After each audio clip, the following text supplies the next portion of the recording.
How to use Jira. So hello everyone, so in today's video, I'll show you guys on how to use Jira. So without further ado, let us begin. So after signing up, the first thing that we're gonna need to do first is to create a project. So to do that, just go to projects over here and then just simply click on create a project. And then from here, you can either use some of these project templates that Jira has here. So they have ones that are made for you right here.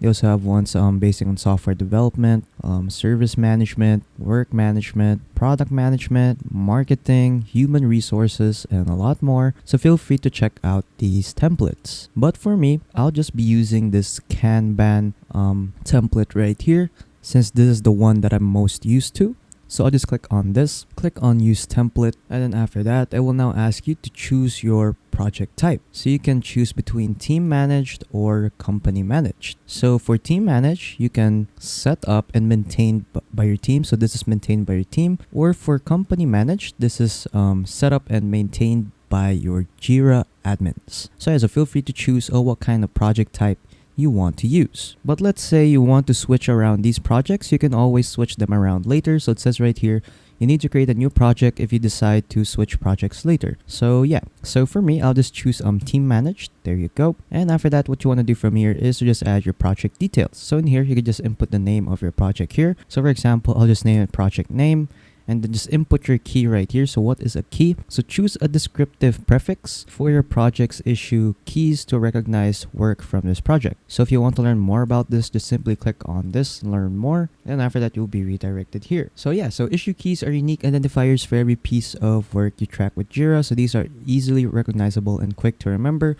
So feel free to make your own keys. So issue keys are made of two parts. So the project key. So first is you need a project key. So it's like a word, and after that a sequential number. So feel free to make your own. But for me, I'll just try to make something similar to that. So for example, I'll just name it smart, and then 345, and then there you go. Next is choosing your access level. So you can set this private, limited, or open. So feel free to choose what kind of access you want. So for example, I'll just choose open, and then there you go. Then once you're done customizing your project details, just simply click on next. And then after that, you'll be redirected here in your Jira board. So in here, we are in the board view of Jira. So in here, we have our columns right here. So we have a to-do column, an in-progress column, and a done column. So the first thing that we're going to need to do first is to create our tasks. So for example, I'll just create a task right here that says task 1, click on create, and then our task has been made. So to use this, so let's say you are supposed to do this task right here, and then you are now currently doing that task. So if you're currently doing this task, what you want to do is to move it in progress, and then once you're done with this task, you can now move it to done. So basically what this does, this just helps you track down on all the tasks that you need to do. So it's really a time saver. So if you want to create more, just click on create issue right here, and then just add your other task. For example, just name it task 2, and then last one, let's try to make it task 3. And then there you go. And then if you want to add more additional columns, just simply click on create column right here. And then you can just name your new column right there. And then there you go. Then what you can also do is move these columns around so that you can sort out your columns as well. And then if you want to edit the details of your column, just simply hover on that column, click on these 3 dots, and then you can set a column limit or just simply delete it. And then if you want to change the name, just click on that column name, and then you can edit your column from there. And after that, what you can also do is edit the details of your task right here. So if you want to change the name of the task, just simply click on this pencil icon right there, and then you can edit your task here.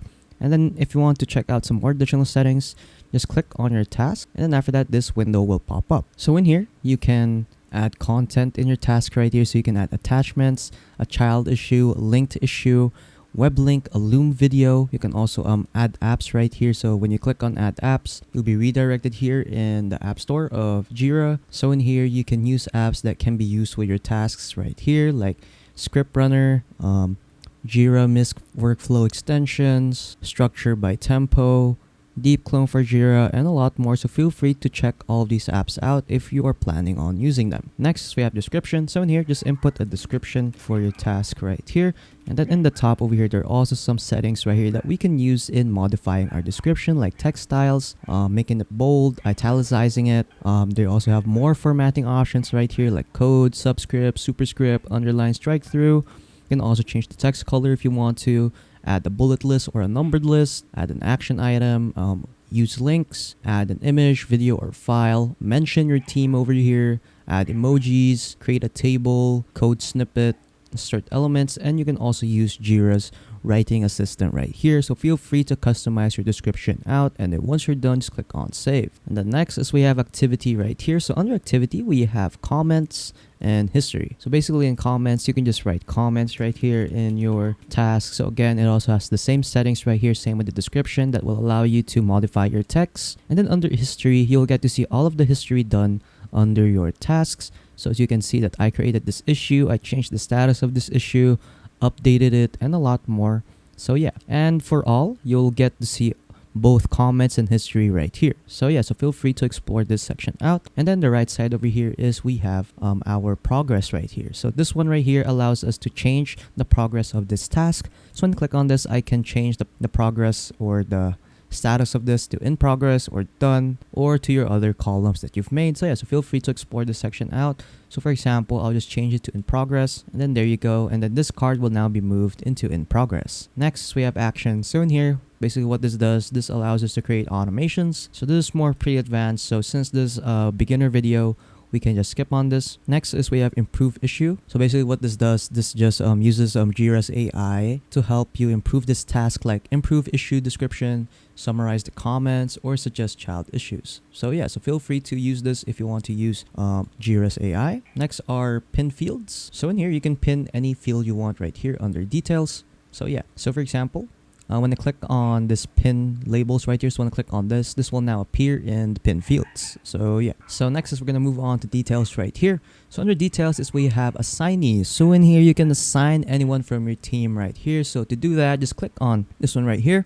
And then from here, you can find your team right here, or you can assign it to yourself. So for example, I'll just assign it to myself. Next are labels. So in here, you can create labels for your task right here.